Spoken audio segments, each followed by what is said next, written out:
Hi students, நம்ம இந்த வீடியோல accounting for share capitalல previous year question papersல இருந்து 1 mark questions பார்க்கலாம். So ஒவ்வொரு questionக்கும் detailed அதோட solution பார்ப்போம்.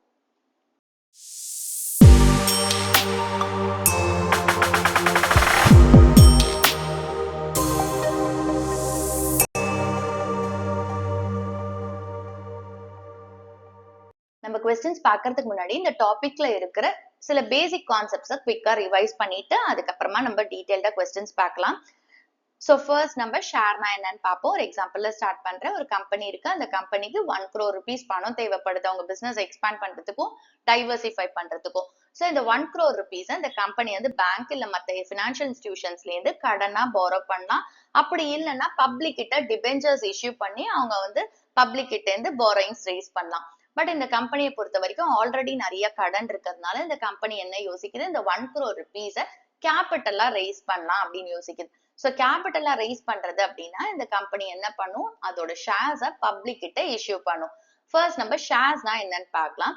ஷேர்ஸ் அப்படின்றது கம்பெனியோட கேபிட்டல ஒரு யூனிட்டால டிவைட் பண்றோம், அதுக்கு பேர் தான் ஷேர்.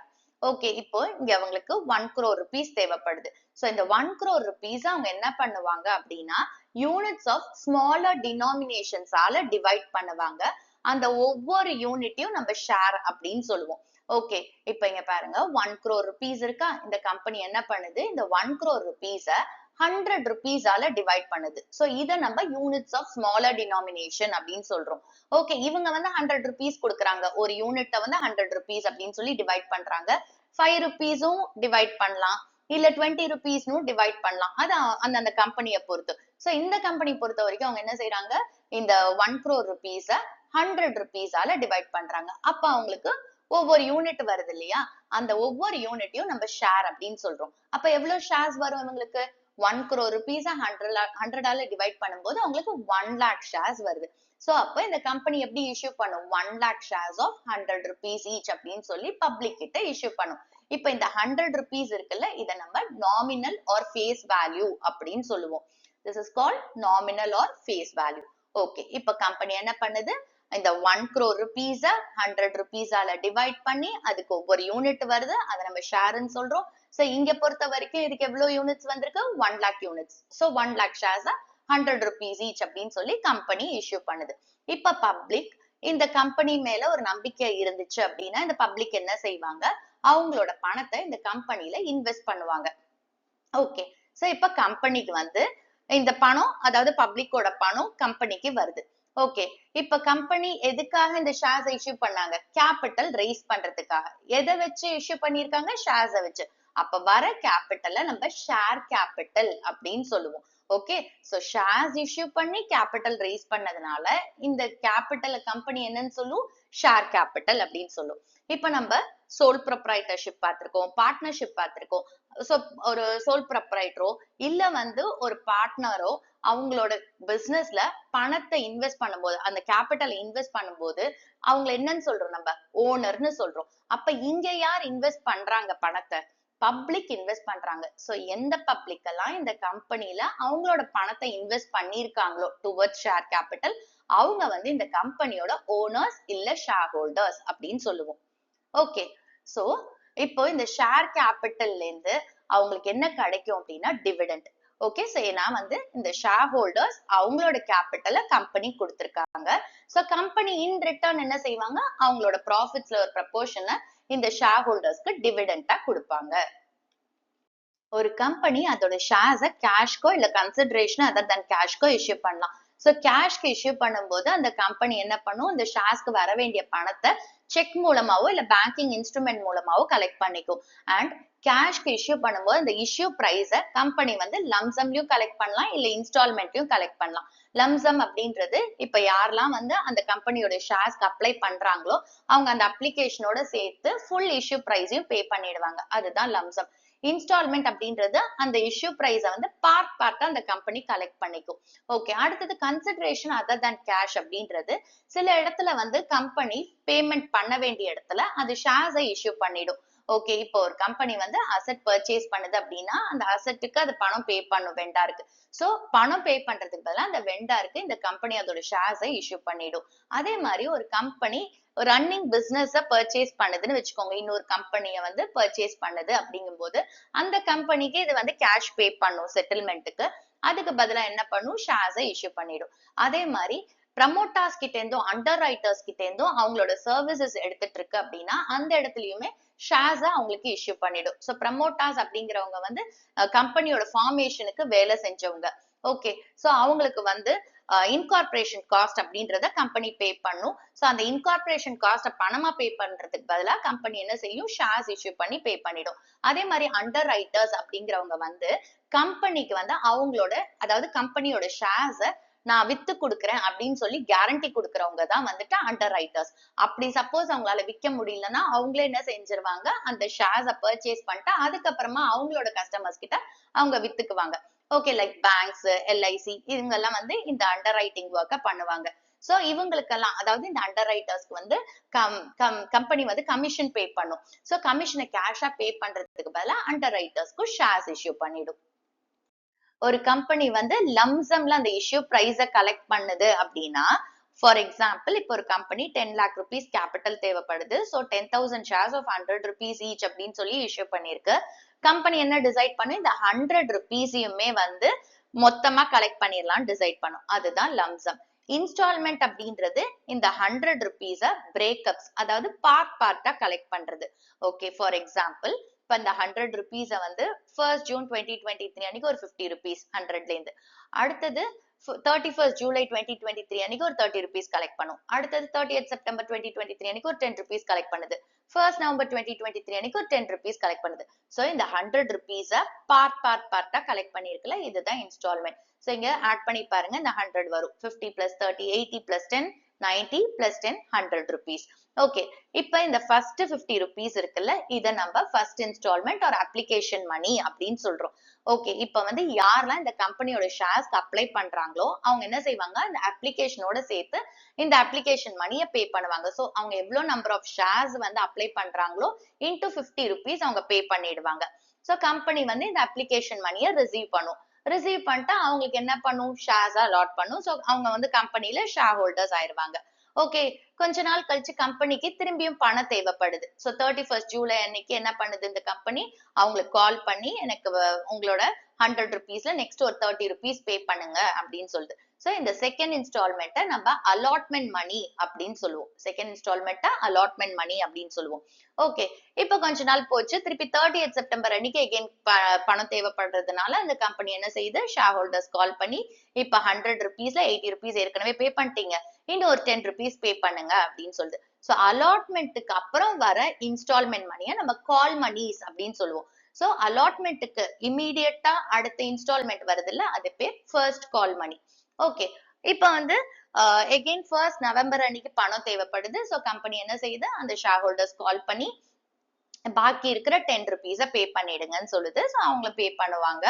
இந்த ஃபோர்த் இன்ஸ்டால்மெண்ட்டை நம்ம செகண்ட் அண்ட் ஃபைனல் கால் மணி. ஏன் இதை ஃபைனல் கால் சொல்றோம்னா இதோட அந்த 100 rupees முடிஞ்சிருச்சு. சோ அதனால இது ஃபைனல் கால் மணி அப்படின்னு சொல்றோம். ஒரு கம்பெனி அதோட ஷேர்ஸ பார்க்கும் இஷ்யூ பண்ணலாம், இல்ல பிரீமியம்க்கும் இஷ்யூ பண்ணலாம். பார்க் இஷ்யூ பண்றது அப்படின்றது இப்போ ஒரு கம்பெனிக்கு 10 lakh rupees கேபிட்டல் தேவைப்படுது.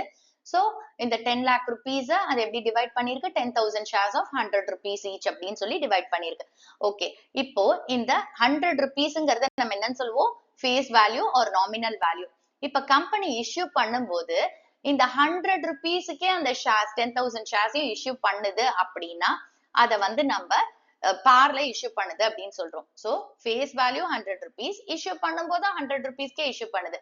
சோ சேம் பிரைஸ்ல இஷ்யூ பண்ணும்போது இத இஷ்யூ அட் பார்ன்னு சொல்லுவோம். அதே வந்துட்டு பிரீமியம் அப்படின்னா இப்போ 10 lakh rupeesக்கு வந்து 10,000 shares of 100 rupees each divide பண்ணிருக்கு. இப்போ ஃபேஸ் வேல்யூ என்னது 100 rupees. ஆனா இஷ்யூ பண்ணும்போது என்ன பண்றாங்க, 100 rupees விட ஒரு ஹையர் வேல்யூல இஷ்யூ பண்றாங்கன்னு வச்சுக்கோங்க. Okay, for example issue price வந்து 105. So 10,000 shares of 105 rupees each அப்படின்னு சொல்லி இஷ்யூ பண்றாங்க அப்படின்னா இத வந்து இஷ்யூ அட் பிரீமியம் அப்படின்னு சொல்லுவோம். சோ இஷ்யூ அட் பிரீமியம் அப்படின்றது ஃபேஸ் வேல்யூட ஒரு ஹையர் பிரைஸ்ல இஷ்யூ பண்றதுதான் இஷ்யூ அட் பிரீமியம். இந்த பிரீமியம் பொறுத்த வரைக்கும் நம்ம என்ன தெரிஞ்சுக்கணும்னா, face value 100 rupees but issue பண்ணும்போது ஒரு ஹையர் பிரைஸ்ல இஷ்யூ பண்றாங்க. அப்ப கம்பெனிக்கு இது வந்து ஒரு கெயின். சோ இத வந்து நம்ம என்ன செய்வோம் அப்படின்னா செக்யூரிட்டிஸ் பிரீமியம் அக்கௌண்ட்ல கிரெடிட் பண்ணுவோம். ஜர்னல் என்ட்ரி போடும்போது செக்யூரிட்டிஸ் பிரீமியம் அக்கௌண்ட் இந்த பிரீமியம் போட்டு நம்ம கிரெடிட் பண்ணுவோம். ஓகே, சோ எந்த இடத்துல கிரெடிட் பண்ணுவோம் அப்படின்னா டியூ என்ட்ரில கிரெடிட் பண்ணுவோம். ஓகே, எந்த இன்ஸ்டால்மெண்ட்ல இந்த பிரீமியம் கலெக்ட் பண்றாங்களோ அந்த இன்ஸ்டால்மெண்டோட டியூ என்ட்ரில நம்ம கிரெடிட் பண்ணுவோம். பேங்க் என்ட்ரில நம்ம டெபிட் பண்ண கூடாது செக்யூரிட்டிஸ் பிரீமியம். ஓகேவா? அடுத்தது வந்து இப்போ ஒரு கம்பெனி பிரீமியம்ல இஷ்யூ பண்ணுது அண்ட் உங்களுக்கு கொஸ்டின்ல வந்து அது அப்ளிகேஷன் மணில அந்த பிரீமியம் இருக்கா, இல்ல வந்துட்டு அலாட்மெண்ட் மணில இன்க்ளூடிங் பிரீமியம், இல்ல ஃபர்ஸ்ட் கால்ல இன்க்ளூடிங் பிரீமியம் அப்படின்னு கொடுத்துட்டாங்கன்னா எந்த இன்ஸ்டால்மெண்டோட இதுல பிரீமியம் இருக்கோ அந்த இன்ஸ்டால்மெண்டோட டியூ என்ட்ரில நீங்க இந்த செக்யூரிட்டிஸ் பிரீமியம் கிரெடிட் பண்ணுங்க. சப்போஸ் கொஸ்டின்ல வந்து கம்பெனி ஷேர்ஸ வந்து பிரீமியம்ல இஷ்யூ பண்ணிருக்குன்னு சொல்லியிருக்காங்க, பட் எந்த இன்ஸ்டால்மெண்ட் அந்த பிரீமியம் இன்க்ளூடட் அப்படின்னு கொடுக்கல. லைக் இப்ப அப்ளிகேஷன் மணில இன்க்ளூட் ஆயிருக்கா, இல்ல அலாட்மெண்ட் மணில இன்க்ளூட் ஆயிருக்கா, இல்ல ஃபர்ஸ்ட் கால் மணில இன்க்ளூட் ஆயிருக்கா அப்படின்னு கொடுக்கலன்னா நீங்க என்ன கன்சிடர் பண்ணிக்கணும், அந்த பிரீமியம் அலாட்மெண்ட்ல தான் கலெக்ட் பண்றாங்கன்னு கன்சிடர் பண்ணி சோ அலாட்மெண்டோட டியூ என்ட்ரில இந்த செக்யூரிட்டிஸ் பிரீமியம் கிரெடிட் பண்ணுங்க. நெக்ஸ்ட் வந்து கால்ஸ் அண்ட் அரியர்ஸ் பார்க்கலாம்.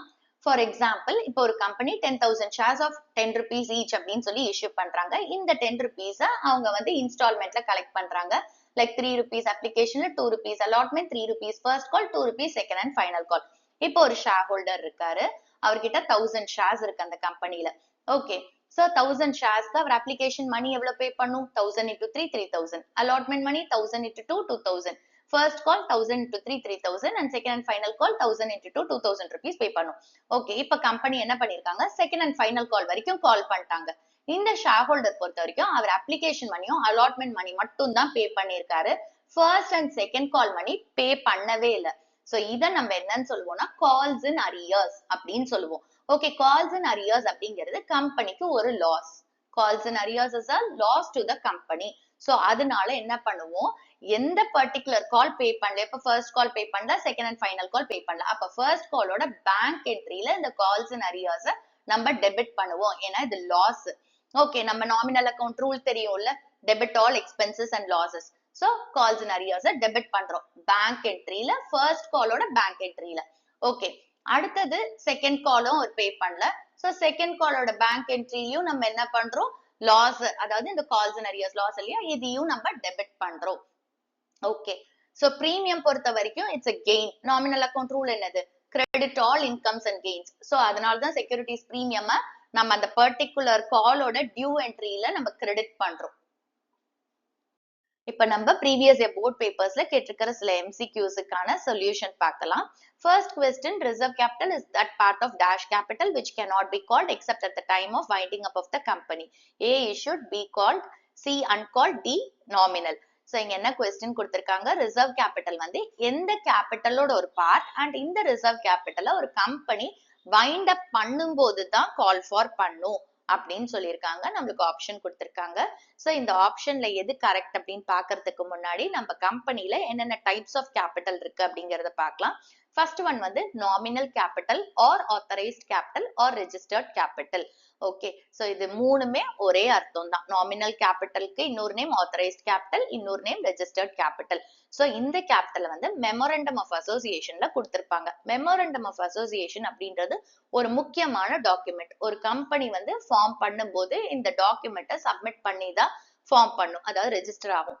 ஓகே, சோ இந்த மெமோரண்டம் ஆஃப் அசோசியேஷன்ல பாத்தீங்கன்னா நிறைய கிளாசஸ் இருக்கும். அதுல ஒரு கிளாஸ் வந்து கேபிட்டல் கிளாஸ். சோ அந்த கேபிட்டல் கிளாஸ்ல என்ன இருக்கும் அப்படின்னா, ஒரு கம்பெனி அதோட லைஃப் டைம்க்கு எவ்வளவு maximum amount of share capital வச்சுக்கலாம் அப்படிங்கறத ஸ்பெசிஃபை பண்ணிருக்கும். அதுதான் வந்துட்டு nominal capital or authorised capital or registered capital. For example, இப்ப மெமரண்டம் ஆஃப் அசோசியேஷன்ல வந்து ரெஜிஸ்டர்ட் கேபிட்டல் 1 crore rupees அப்படின்னு சொல்றாங்க அப்படின்னா இதுதான் அந்த கம்பெனியோட maximum amount of share capital. இதுக்கு மேல அது வந்து கேபிட்டல் ரைஸ் பண்ண முடியாது. இந்த 1 crore மேல பண்ணலாம், பட் அது எப்பனா திருப்பி மெமரண்டம் ஆஃப் அசோசியேஷனை ஆல்டர் பண்ணி பண்ணணும். ஓகே, சோ நெக்ஸ்ட் கேபிட்டல் வந்து இஷ்யூட் கேபிட்டல். இஷ்யூட் கேபிட்டல் அப்படின்றது ஒரு கம்பெனிக்கு எப்பெல்லாம் கேபிட்டல் தேவைப்படுதோ அப்ப அந்த கம்பெனி வந்து அதோட ஷேர்ஸ பப்ளிக் கிட்ட சப்ஸ்கிரைப் பண்ண சொல்லி ஆஃபர் பண்ணுது, இன்வைட் பண்ணுது, அதுதான் issued capital. Okay, for example இப்போ ஒரு கம்பெனிக்கு 5 lakh rupees தேவைப்படும் போது அது என்ன செய்யுது, 50,000 shares of 10 rupees each அப்படின்னு சொல்லி பப்ளிக் கிட்ட இஷ்யூ பண்ணுது. இதைதான் நம்ம issued capital சொல்லுவோம். issued capital எப்பவுமே நாமினல் கேபிட்டல்குள்ள தான் இருக்கணும். ஏன்னா நாமினல் கேபிட்டல் தான் maximum amount of share capital of a company. Okay, next வந்துட்டு சப்ஸ்கிரைப் கேபிட்டல். சப்ஸ்கிரைப் கேபிட்டல் அப்படின்றது பப்ளிக் வந்து சப்ஸ்கிரைப் பண்றாங்கல்ல, அந்த கேபிட்டல்ல தான் நம்ம சப்ஸ்கிரைப் கேபிட்டல் அப்படின்னு சொல்றோம். அதாவது இப்ப company 50,000 shares of 10 rupees each அப்படின்னு சொல்லி இஷ்யூ பண்ணிருக்கு. அண்ட் பப்ளிக் என்ன செய்வாங்க, இந்த 50,000 shares of 10 rupees eachக்கு அப்ளை பண்ணுவாங்க. அதை தான் நம்ம சப்ஸ்கிரைப் கேபிட்டல் அப்படின்னு சொல்றோம். நெக்ஸ்ட் பாருங்க, ஒரு கம்பெனி வந்து 25,000 equity shares of 10 rupees each அப்படின்னு சொல்லி இஷ்யூ பண்றாங்க. இந்த 10 rupees எப்படி கலெக்ட் பண்றாங்கன்னா, அப்ளிகேஷன்ல 4 rupees, அலாட்மெண்ட்ல 5 rupees and first and final கால்ல 1 rupee கலெக்ட் பண்றாங்க. ஓகே, இங்க நம்மளுக்கு ஒரு கேபிட்டல் இருக்கு which is called called up capital. யார் கேபிட்டல கால் பண்ணுவாங்க, பே பண்ணுங்கன்னு சொல்லி யார் கால் பண்ணுவாங்க, கம்பெனி. ஓகே, சோ கம்பெனி என்ன பண்றாங்க, அப்ளிகேஷன் மணி ஆப்வியஸா எல்லாருமே அப்ளை பண்ணும்போது பே பண்ணிடுவாங்க. நெக்ஸ்ட் என்ன பண்ணுது, கம்பெனி அலாட்மெண்ட்டுக்கு கால் பண்ணுது. அலாட்மெண்ட்டை பே பண்ணுங்க அப்படின்னு சொல்லி ஷேர் ஹோல்டர்ஸ் கிட்ட கால் பண்ணுது. ஃபர்ஸ்ட் அண்ட் ஃபைனல் கால் இன்னும் கால் பண்ணல. ஓகேவா, அப்போ இங்க கால்ட் அப் அப்படின்றது எந்த இன்ஸ்டால்மெண்ட் வரைக்கும் கால் பண்ணிருக்கோ அதுக்கு பேர் தான் கால்ட் அப் கேபிட்டல். அப்படி பார்த்தா அப்ளிகேஷன் அண்ட் அலாட்மெண்ட் வரைக்கும் தான் கம்பெனி கால் பண்ணிருக்கு. ஃபர்ஸ்ட் அண்ட் ஃபைனல் கால் இன்னும் கால் பண்ணல. சோ அப்ப கால்ட் அப் கேபிட்டல் அப்படின்றது 4 plus 5 rupees 9 into 25,000 2,25,000 rupees. Next வந்து பெய்ட் அப் கேபிட்டல். யார் பே பண்ணுவாங்க, ஷேர் ஹோல்டர்ஸ் பே பண்ணுவாங்க. சோ அப்போ பெய்ட் அப் கேபிட்டல் அப்படின்றது ஷேர் ஹோல்டர்ஸ் எந்த இன்ஸ்டால்மெண்ட் வரைக்கும் பே பண்ணிருக்காங்களோ that is called paid up capital. இந்த இடத்துல வந்து கம்பெனி, அதாவது இந்த எக்ஸாம்பிள்ல company application allotment money call பண்ணாங்க. சோ இந்த ரெண்டுத்தையுமே வந்து ஷேர் ஹோல்டர்ஸ் பே பண்ணிட்டாங்க. அப்ப பெய்ட் அப் கேபிட்டல்ன்றது என்னது, 4 plus 5 9 rupees into 25,000 2,25,000 rupees. அடுத்தது ஒரு கேபிட்டல் இருக்கு which is called uncalled capital. uncalledனா இன்னும் கம்பெனி கால் பண்ணாத இன்ஸ்டால்மெண்ட்டா uncalled capital சொல்றோம். சோ அப்படி பார்க்கும்போது ஃபர்ஸ்ட் அண்ட் ஃபைனல் காலை இன்னும் கம்பெனி வந்து கால் பண்ணல. சோ அப்ப uncalled capital 1 rupee into 25,000 25,000 rupees. Next ஒரு கேபிட்டல் இருக்கு which is called reserve capital. reserve capital அப்படின்றது கம்பெனி வந்து இன்னும் கால் பண்ணாம வச்சிருக்கு இல்லையா, இந்த 25,000 rupees எக்ஸாம்பிள்ல நம்ம பாக்குறோம்ல, இந்த 25,000 rupees இன்னும் கம்பெனி கால் பண்ணல. என்ன பண்றாங்க, இந்த அன்கால்டு கேபிட்டல்ல கம்பெனி வந்து ஒரு ஸ்பெஷல் ரெசல்யூஷன் பாஸ் பண்ணி அத வைண்டிங் அப், அதாவது அந்த கம்பெனி க்ளோஸ் பண்ற டைம்ல இந்த கேபிட்டல்ல கால் பண்ணலாம் அப்படின்னு வச்சிருக்காங்க. So that is called reserve capital. So இந்த கேஸ்ல reserve capital அப்படின்றது இந்த uncalled capital 25,000 rupees. So reserve capital அப்படிங்கிறது uncalled capitalல ஒரு பார்ட். ஓகேவா, so கம்பெனி என்ன பண்றாங்க, ஒரு ஸ்பெஷல் ரெசல்யூஷன் பாஸ் பண்ணி அவங்க எப்ப கம்பெனியை வைண்ட் ஆஃப் பண்றாங்களோ அந்த டைம்ல கால் பண்ணலாம், அது வரைக்கும் கால் பண்ண வேணாம்னு வச்சிருக்காங்க. அதுதான் reserve capital. So reserve capital is a part of uncalled capital. So answer C, uncalled. Next question, Zeno Limited issued 25,000 equity shares of 10 rupees each. The amount was payable as follows. On application 4 rupees per share, allotment 5 rupees per share, first and final call, balance. All the shares offered were applied for and allotted. All the money due on allotment was received except on 1,500 shares. These shares were forfeited immediately after allotment. First and final call was not yet made. At the time of forfeiture, share capital will be debited by A 15,000 rupees, B 24,000 rupees, C 13,500 rupees, D 18,000 rupees. So இங்க question என்ன கொடுத்திருக்காங்க, Zeno Limited வந்து 25,000 equity shares of 10 rupees each அப்படின்னு சொல்லி issue பண்றாங்க. இந்த 10 rupees எப்படி collect பண்றாங்க, applicationல 4 rupees, allotmentல 5 rupees, first and final callல balance, that is 10 rupeesல 4 plus 5 9 rupees போச்சுன்னா 1 rupee first and final call. Okay, so இந்த எல்லா ஷேர்ஸுமே வந்து எல்லாரும் அப்ளை பண்ணிட்டாங்க அண்ட் அலாட்டும் பண்ணிட்டாங்க. ஓகே, அலாட்மெண்ட் மணி வந்து 1,500 ஷேர்ஸ்க்கு மட்டும் வரல. சோ அலாட்மெண்ட் மணி 1,500 ஷேர்ஸ்க்கு வரல. இது என்னன்னு சொல்லுவோம், கால்ஸ் இன் அரியர்ஸ் அப்படின்னு சொல்லுவோம். சோ இந்த 1,500 ஷேர்ஸ கம்பெனி என்ன பண்றாங்க, அலாட்மெண்ட்டுக்கு அப்புறம் ஃபோர்ஃபீட் பண்றாங்க. ஓகே, சோ forfeiture-னா என்னன்னு பார்ப்போம். அதே மாதிரி பாத்தீங்கன்னா first and final call was not yet made. அதாவது கம்பெனி இன்னும் இந்த first and final call கூப்பிடல. சோ இது என்னன்னு சொல்லுவோம், நம்ம uncalled money அப்படின்னு சொல்லுவோம். ஓகே, சோ நம்மளோட question என்ன அப்படின்னா, forfeiture timeல அதாவது forfeiture entry போடுவோம்ல அதுல ஷேர் கேபிட்டல் அக்கௌண்ட்டை எந்த அமௌண்ட் வச்சு நம்ம டெபிட் பண்ணுவோம்னு கேட்டிருக்காங்க. ஸோ 4 ஆப்ஷன்ஸ் கொடுத்திருக்காங்க. ஃபர்ஸ்ட் அண்ட் ஃபைனல் கால் மணி வந்து 10 rupees ஃபேஸ் வேல்யூ. அதுல இருந்து நம்ம 4 rupees and 5 rupees மைனஸ் பண்ணா 1 rupee balance amount.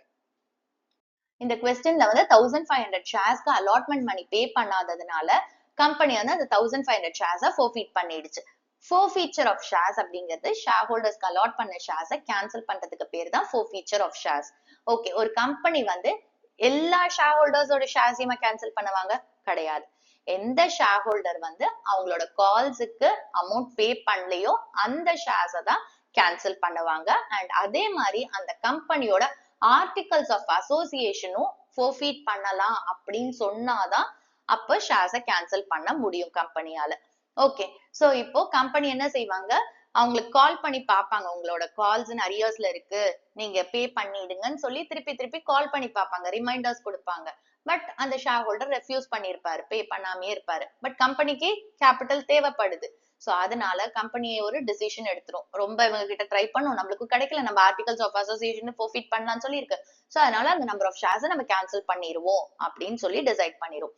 Okay, so இப்போ forfeiture of shares னா cancelling of shares. ஓகே, இப்போ இந்த கொஸ்டின் பொறுத்த வரைக்கும் பாத்தீங்கன்னா அப்ளிகேஷன் மணி ஆப்வியஸா அவர் பே பண்ணதுனால தான் ஷேர் ஹோல்டர் ஆயிருக்காரு. அப்ப அந்த அப்ளிகேஷன் மணி எதுக்கு ரிசீவ் பண்ணிருக்காங்க? ஷேர் கேபிட்டலுக்கு.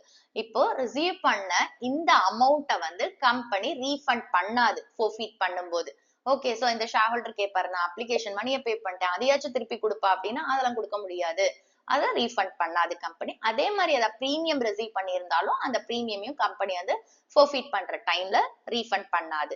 சோ கேபிட்டலுக்கு என்ன அமௌண்ட் ரிசீவ் பண்ணிருக்கோ அதை வந்து forfeiture அக்கௌண்ட்டுக்கு டிரான்ஸ்ஃபர் பண்ணிடும். இந்த கேஸ், அதாவது இந்த கொஸ்டின்ல பாத்தீங்கன்னா அப்ளிகேஷன் மணி மட்டும் தான் ரிசீவ் பண்ணிருக்காங்க. சோ அப்ளிகேஷன் மணி என்ன பண்ணுவாங்க, forfeiture அக்கௌண்ட்டுக்கு டிரான்ஸ்ஃபர் பண்ணிடுவாங்க. பிரீமியம் வந்து செக்யூரிட்டிஸ் பிரீமியம் அக்கௌண்ட்லயே தான் இருக்கும். சோ இப்போ இந்த forfeitureக்கு என்ட்ரி என்னன்னு பார்க்கலாம். ஓகே, சோ forfeitureக்கு பாத்தீங்கன்னா நம்மளுக்கு ரெண்டு கேஸ் இருக்கு ஜர்னல் என்ட்ரிக்கு. ஒன்னு வந்து பார்ல இஷ்யூ பண்ணியிருந்தா, இன்னொன்னு பிரீமியம்ல இஷ்யூ பண்ணியிருந்தா. நம்ம பார்ல இஷ்யூ பண்ணா ஜர்னல் என்ட்ரி என்னன்னு பார்ப்போம். சோ என்ட்ரி வந்து share capital account debit to forfeited shares account to share allotment to share call or calls account. அதாவது share allotment call or calls அக்கௌண்ட்ங்கிறது எந்த கால் மணியா அவங்க பே பண்ணலையோ அதை இங்க நம்ம கிரெடிட் பண்றோம். ஓகே, டு ஷேர் அலாட்மெண்ட் பே பண்ணலன்னா ஷேர் அலாட்மெண்ட் பே பண்ணிட்டாங்க, ஃபர்ஸ்ட் கால் பே பண்ணலன்னா டு ஷேர் ஃபர்ஸ்ட் கால்னு போடுவோம். ஓகே, இப்போ என்ன அமௌண்ட்ல அவங்க போடணும் அப்படிங்கறத பார்க்கலாம். இப்போ ஷேர் கேபிட்டலுக்கு பாத்தீங்கன்னா எவ்வளவு ஷேர்ஸ் forfeit பண்றாங்களோ அதை எடுத்துக்கணும். எவ்வளவு ஷேர்ஸ forfeit பண்றாங்களோ அது into called up value. Called up வேல்யூங்கிறது கம்பெனி எது வரைக்கும் கால் பண்ணிருக்காங்களோ, எந்த இன்ஸ்டால்மெண்ட் வரைக்கும் கால் பண்ணிருக்காங்களோ அதுதான் கால்ட் அப் வேல்யூ. ஓகே, இந்த கேஸ்ல பாத்தீங்கன்னா ஃபர்ஸ்ட் அண்ட் ஃபைனல் கால் இன்னும் பண்ணல, அப்ப அப்ளிகேஷனும் அலாட்மெண்ட் மட்டும் தான் கால் பண்ணிருக்காங்க. அப்ப கால்ட் அப் வேல்யூங்கிறது application money and allotment money into number of shares forfeited, நம்மளுக்கு ஷேர் கேபிட்டல் அக்கௌண்டோட அமௌண்ட் கிடைக்கும். டு forfeited ஷேர்ஸ்ல அமௌண்ட் வந்து எவ்வளவு அமௌண்ட் ரிசீவ் பண்ணிருக்காங்களோ ஷேர் கேபிட்டலுக்கு அதை இங்க போடுவோம். சோ இந்த கேஸ்ல பாத்தீங்கன்னா அப்ளிகேஷன் மணி ரிசீவ் பண்ணிருக்காங்க, சோ அதை forfeited ஷேர்ஸ் அக்கௌண்ட்ல போட்டுருவோம். நெக்ஸ்ட் எந்த கால்ஸ் வந்து நான் பேமெண்டா இருக்கும், இந்த கேஸ்ல பாத்தீங்கன்னா ஷேர் அலாட்மெண்ட் மட்டும் தான் நான் பேமெண்டா இருக்கு. சோ அந்த டியூ அமௌண்ட்டை இங்க போட்டுருவோம். சப்போஸ் ஃபர்ஸ்ட் கால் செகண்ட் கால் இதெல்லாம் டியூல இருந்துச்சு அப்படின்னா, அதாவது கால்ஸ் இன் அரியர்ஸா இருந்தா அதோட டியூ அமௌண்ட்டை அந்த காலுக்கு அக்கௌண்ட்டுக்கு நேரா நம்ம போடுவோம். சோ நம்மளுக்கு கொஸ்டின்ல வந்து forfeiture டைம்ல ஷேர் கேபிட்டல் அக்கௌண்ட்ல எந்த அமௌண்ட்டை வச்சு டெபிட் பண்ணுவோம்னு கேட்டிருக்காங்க. சோ இது ஜர்னல் என்ட்ரி வச்சு நம்ம பார்க்கலாம். சோ காலம்ஸ் ஓபன் பண்ணிக்கோங்க. எப்பவுமே ஜர்னல் என்ட்ரி போடும்போது இதெல்லாம் 1 மார்க் சம், இவ்வளவு டீடைல்டா நீங்க போடலாம் தேவையில்ல, டைரக்டாவே நீங்க ஆன்சரை போட்டுடலாம். பட் நார்மலா ஒரு பெரிய கொஸ்டின் கேட்கும்போது ஜர்னல் என்ட்ரிக்கு காலம்ஸ் ஓபன் பண்ணுங்க, பிரசன்டேஷன் நீட்டா பண்ணுங்க, காலம்ஸ் ப்ராப்பரா நேம் பண்ணுங்க, நரேஷன் எழுதுங்க. ஓகே, சோ இங்க வந்து first share capital account debit amount எவ்வளவு போடுவோம், எவ்வளவு நம்பர் ஆஃப் ஷேர்ஸ் forfeit பண்றோம், இங்க 1500 shares into called up value. Called up value அப்படின்றது எது வரைக்கும் கால் பண்ணிருக்காங்க கம்பெனி, ஃபர்ஸ்ட் அண்ட் ஃபைனல் கால் இன்னும் கால் பண்ணல, அப்ப அப்ளிகேஷன் மணியும் அலாட்மெண்ட் மணியும். சோ 4 + 5 9 rupees வரைக்கும் கால் பண்ணிருக்காங்க. So 1500 into 9 13,500. சோ நம்மளுக்கு ஆப்ஷன் சி தான் கரெக்டான answer. But full journal entry என்னன்றத பாத்திரலாம். டு forfeited shares forfeited sharesல எது போடுவோம், எது வரைக்கும் amount capitalல receive பண்ணிருக்காங்களோ அதை தான் நம்ம வந்து forfeited sharesல போடுவோம். so அப்படி பார்க்கும்போது allotment money வரல, but application money வந்துருச்சு 4 rupees. so 1500 into 4 6000 rupees forfeited shares accountல போடுறோம். அடுத்தது எந்த இன்ஸ்டால்மெண்ட் வந்து, அதாவது எந்த கால் வந்து இன்னும் பே பண்ணல அரியர்ஸ்ல இருக்கோ அதை போட போறோம். சோ இங்க பொறுத்த வரைக்கும் allotment. so to share allotment account 1500 into 5 rupees 7500. so credit side total பாருங்க 13500, debit side 13500. நரேஷன் எழுதுங்க.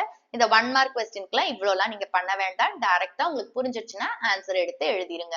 ஓகே, பட் நான் இங்க வந்துட்டு உங்களுக்கு டீடைல்டா ஒரு சம்ம காட்டணும் அப்படின்றதுக்காக தான் இந்த மாதிரி ஒரு பிரசன்டேஷன் பண்ணியிருக்கேன். பட் பெரிய கொஸ்டினுக்கு இந்த மாதிரி நீட்டா பிரசன்ட் பண்ணுங்க, நரேஷன் எழுதுங்க. ஓகே, சோ இங்க ஆப்ஷன் சி 13500 தான் கரெக்டான answer. Third question, money received in advance from shareholders before it is actually called up by the directors is A. Debited to calls in advance account, B. Credited to calls in advance account, C. Debited to share capital account, D. Credited to share capital account.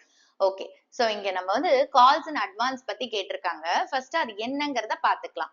இப்போ ஒரு company வந்து 10,000 shares 10 rupees each அப்படின்னு சொல்லி issue பண்றாங்க.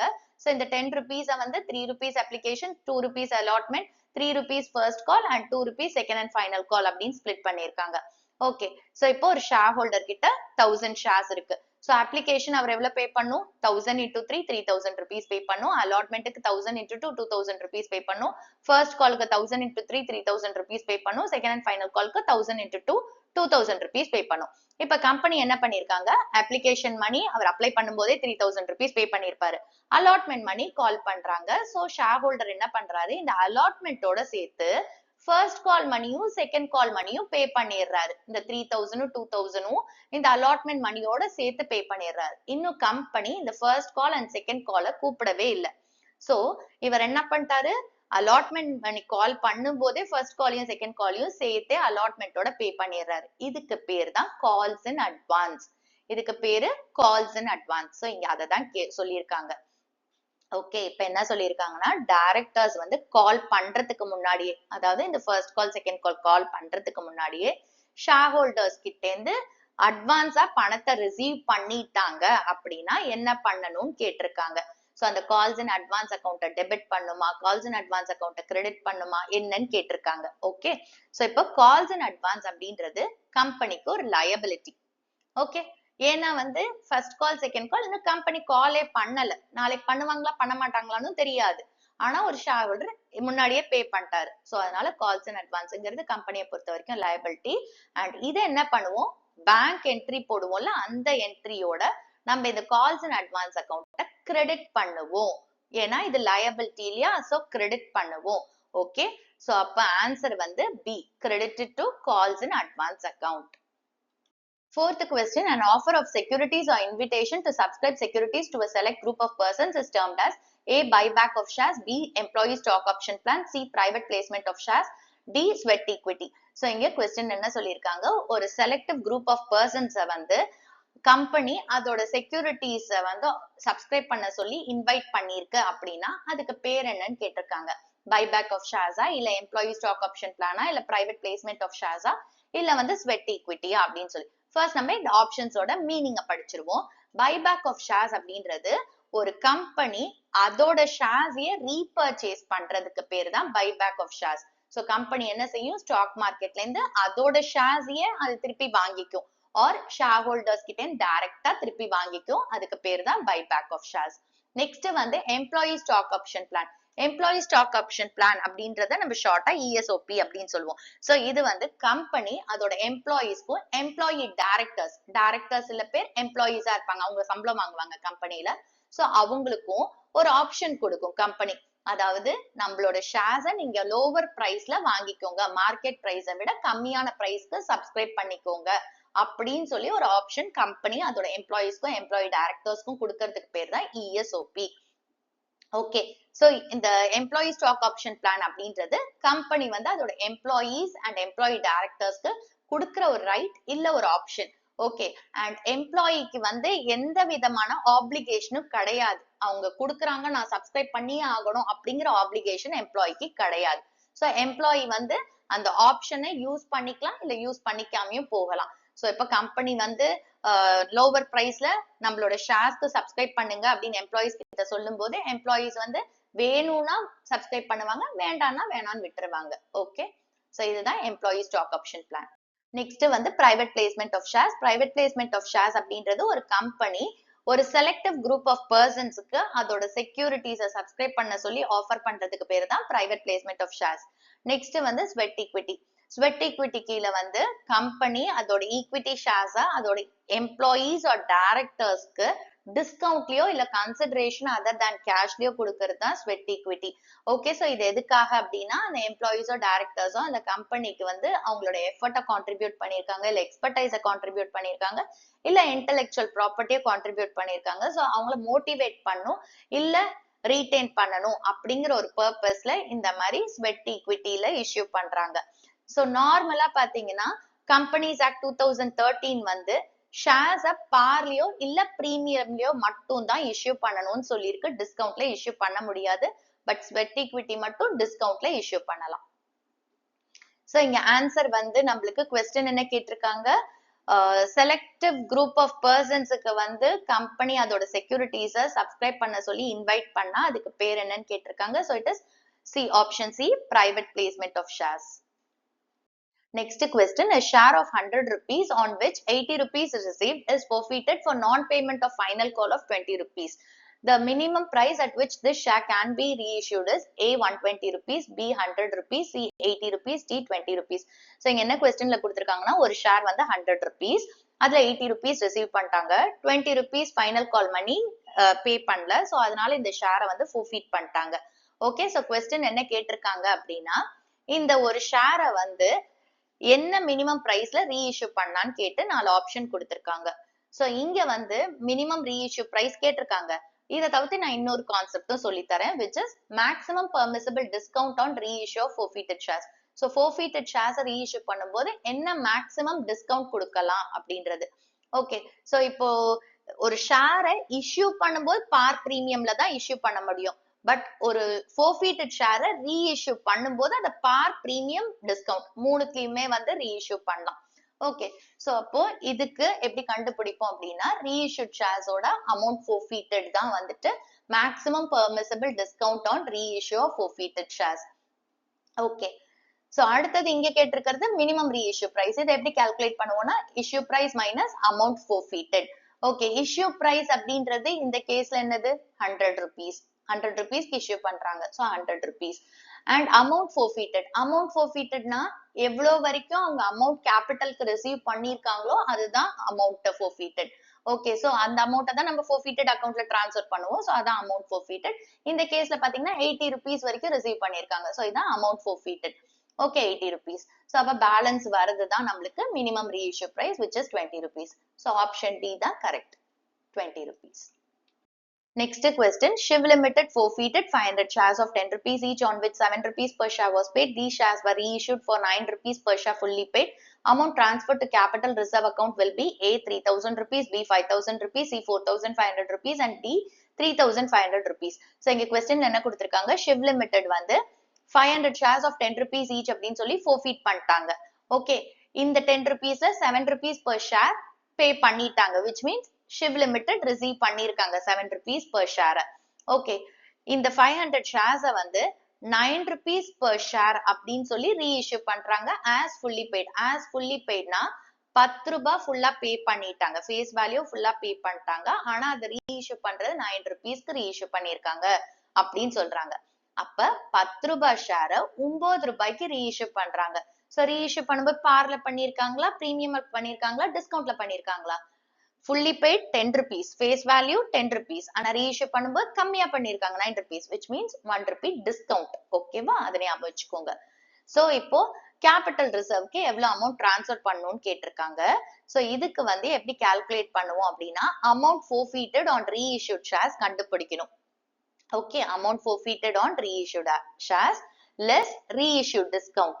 Okay, so இந்த amount forfeitedல இருந்து நம்ம reissued discount minus பண்ணா நம்மளுக்கு கிடைக்கிறது கேபிட்டல் ரிசர்வ்க்கு எவ்வளவு டிரான்ஸ்ஃபர் பண்ணணும் அப்படின்னு சொல்லி.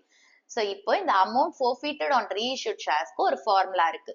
ஓகே, என்ன ஃபார்முலானா அமௌண்ட் forfeited. ஓகே, எவ்வளவு அமௌண்ட் forfeit பண்றாங்க divided by number of shares forfeited into number of shares reissued. Amount forfeited divided by number of shares forfeited into number of shares reissued. Amount forfeited அப்படின்றது இப்போ வந்து எவ்வளவு shares forfeit பண்றாங்க 500 into எதால multiply பண்ணும், எவ்வளவு amount receive பண்ணிருக்காங்களோ அதை தானே forfeit பண்ணுவாங்க. 7 rupees ரிசீவ் பண்ணிருக்காங்க. So 500 into 7, 3500 amount forfeited. Okay, 7 rupees per share was paid னா யார் பே பண்ணிருக்காங்க? shareholders pay பண்ணிருக்காங்க. So அப்ப இத Shiv Limited refund பண்ணாத அதை forfeited accountக்கு transfer பண்ணும். So 500 into 7 amount forfeited. Next number of shares forfeited 500. Number of shares reissued, these shares were reissued. So 500 shares reissue பண்ணிருக்காங்க. So இதை substitute பண்ணிக்குவோம். 3500 divided by 500 into 500. 3500 வந்து amount forfeited on reissued shares. So 3500 less reissued discount. Reissued discount எவ்வளோ? 1 rupee. So 500 into 1 which is 500 rupees.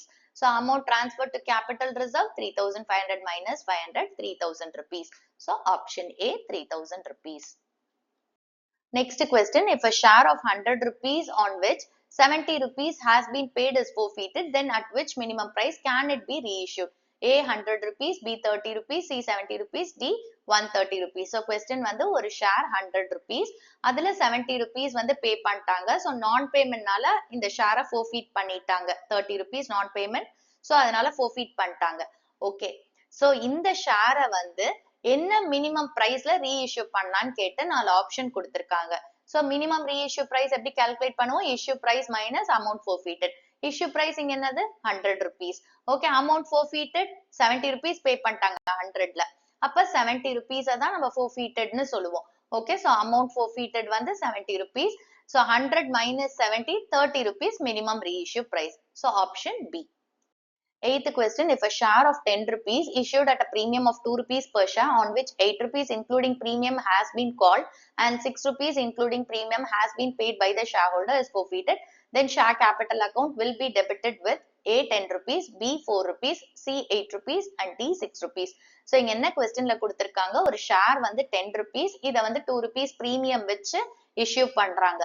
Okay, அதுல பாத்தீங்கன்னா 8 rupees including premium கால் பண்ணிருக்காங்க company and 6 rupees including premium வந்து share holder பே பண்ணிட்டாங்க. மிச்ச 2 rupees பே பண்ணாதனால இந்த ஷேரை forfeit பண்ணிட்டாங்க.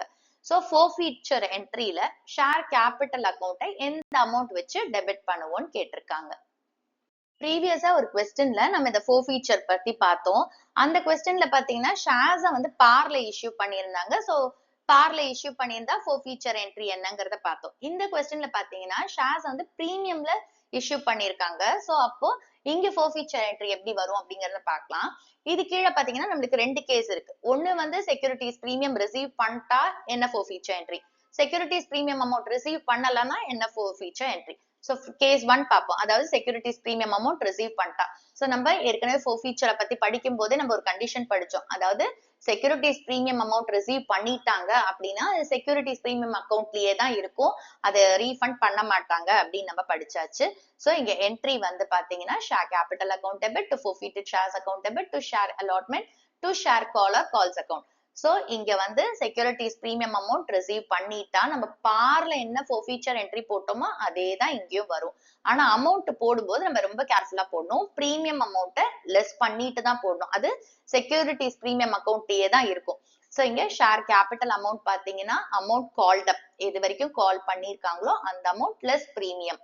ஓகே, அடுத்தது forfeited shares பாத்தீங்கன்னா அமௌண்ட் ரிசீவ் பண்ணிருக்காங்கல்ல, இது வரைக்கும் என்ன அமௌண்ட் ரிசீவ் பண்ணிருக்காங்க ஷேர் கேபிட்டலுக்கோ அதை எடுத்துக்கணும். பட் இங்கேயுமே பிரீமியம் லெஸ் பண்ணிடணும், ஏன்னா அது செக்யூரிட்டிஸ் பிரீமியம் அக்கௌண்ட்லயே தான் இருக்கும். ஷேர் அலாட்மெண்ட்டுக்கு எவ்வளவு டியூவோ அந்த அமௌண்ட்டை போடணும். Share first call or second call எந்த கால்ஸ் இருக்கோ அதோட அமௌண்ட் எது ரிசீவ் பண்ணியோ டியூவா இருக்கோ அந்த அமௌண்ட்டை இங்க போடணும்.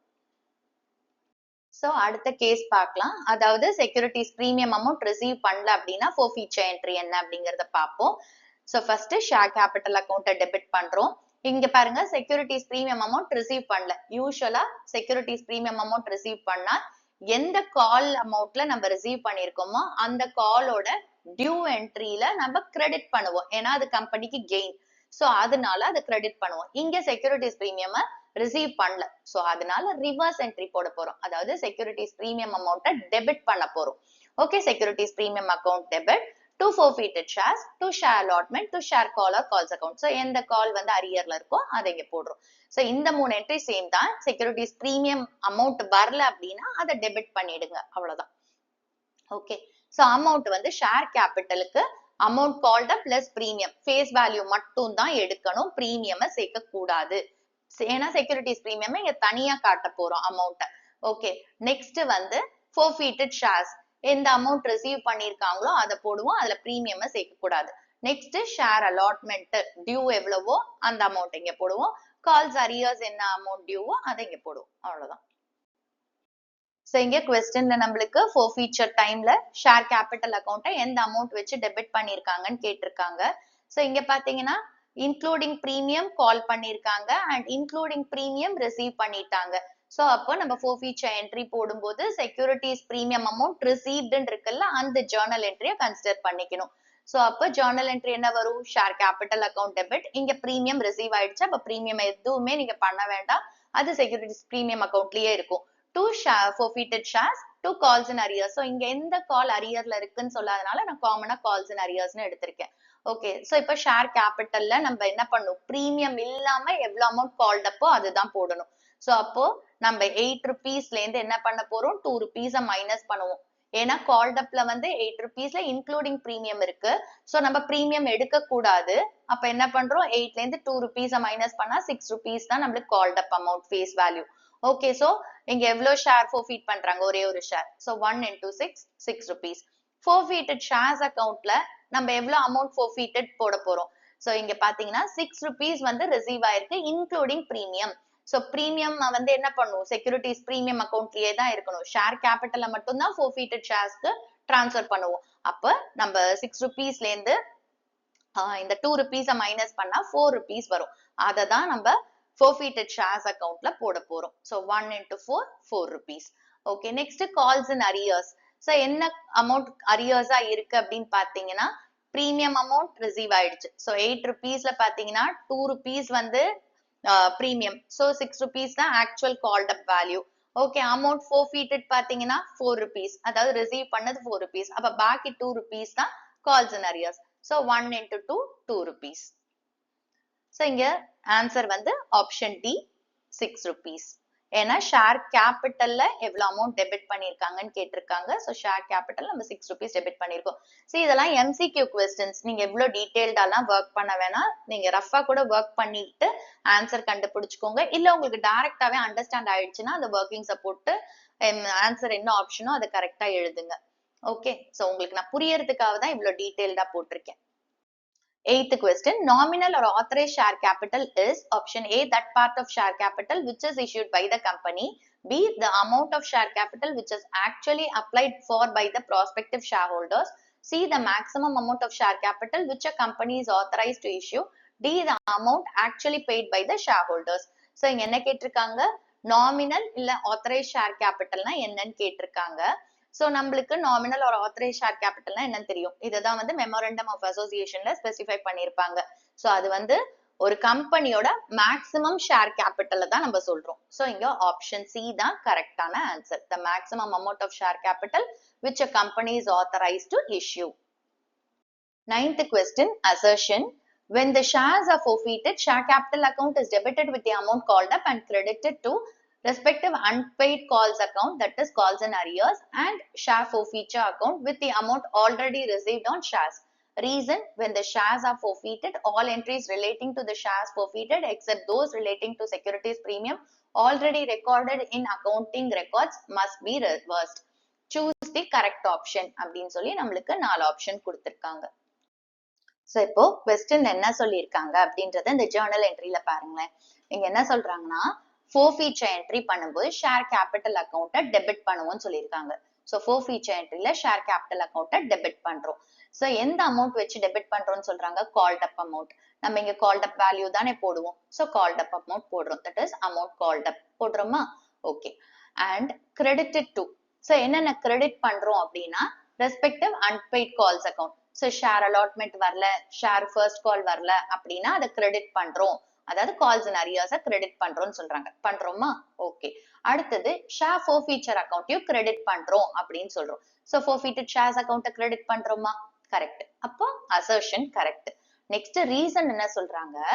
இப்போ இந்த ஷேர்ஸ ஃபோர்ஃபீட் பண்ணும்போது எல்லா என்ட்ரிஸும் இருக்குல்ல, இந்த ஷேர் ஃபோர்ஃபீட்டட் என்ட்ரிஸ் எல்லாத்தையும் செக்யூரிட்டிஸ் பிரீமியம் தவிர்த்து, இப்போ செக்யூரிட்டிஸ் பிரீமியம் நம்ம என்ன பண்ணுவோம், ரிசீவ் பண்ணிட்டோம் அப்படின்னாலே எடுத்துட்டு வர மாட்டோம். அதை தவிர்த்து மத்த எல்லாத்தையும் ரிவர்ஸ் பண்றோம் அப்படின்னு சொல்றோம். கரெக்ட் தானே? நம்ம ரிவர்ஸ் தானே பண்றோம். இப்போ ஷேர் கேபிட்டல் அக்கௌண்ட் யூஸ்வலா என்ட்ரிஸ்ல எங்க வரும்? கிரெடிட் சைட்ல வரும். Share application account debit to share capital அப்படிதான் போடுவோம். சோ இத வந்து நம்ம ரிவர்ஸ் பண்ணிட்டோம், டெபிட்ல போட்டுட்டோம். அதே மாதிரி ஷேர் அலாட்மெண்ட், ஷேர் ஃபர்ஸ்ட் கால்லாம் நம்ம எந்த சைட் போடுவோம்? டெபிட்ல போடுவோம். இப்ப அதை கிரெடிட்ல போட்டிருக்கோம். சோ ரிவர்ஸ் பண்றோம்னு சொல்லியிருக்காங்க. செக்யூரிட்டிஸ் பிரீமியமா நம்ம இங்க எடுத்துட்டே வர மாட்டோம். கரெக்டா? ஓகே. ஏன்னா அதை ரிசீவ் பண்ணிட்டோம்னா எடுத்துட்டு வர மாட்டோம். அப்ப அசர்ஷனும் கரெக்ட், ரீசனும் கரெக்ட். So option A தான் கரெக்டான answer. Both assertion and reason are correct and reason is the correct explanation of assertion.